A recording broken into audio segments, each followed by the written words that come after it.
anoints Jesus. Jesus, therefore, 6 days before the Passover, came to Bethany where Lazarus was, whom Jesus had raised from the dead. So they made him a supper there, and Martha was serving. But Lazarus was one of those reclining at the table with him.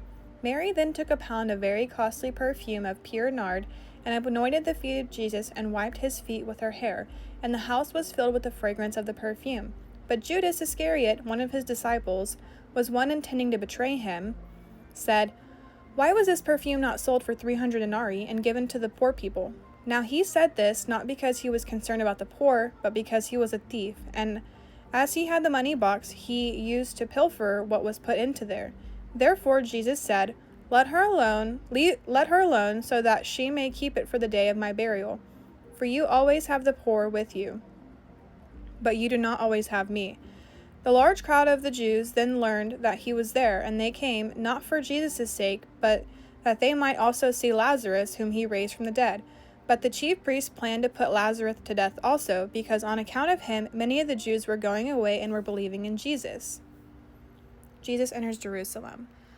On the next day, the large crowd who had come to the feast, when they heard that Jesus was coming to Jerusalem, took the branches of the palm trees and went out to meet him, and began to shout, Hosanna! Blessed is he who comes in the name of the Lord, even the King of Israel.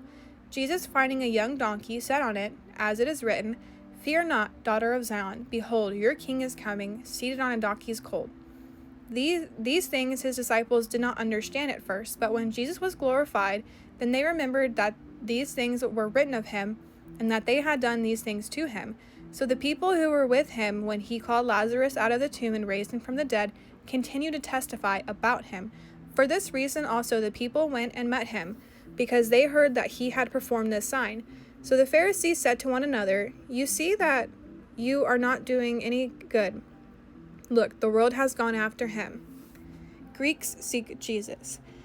Now there were some Greeks among those who were going up to worship at the feast. These then came to Philip, who was from Bethsaida of Galilee, and began to ask him, saying, Sir, we wish to see Jesus. Philip came and told Andrew. Andrew and Philip came and told Jesus, and Jesus answered them, saying, The hour has come for the Son of Man to be glorified. Truly, truly, I say to you, unless a grain of wheat falls into the earth and dies, it remains alone.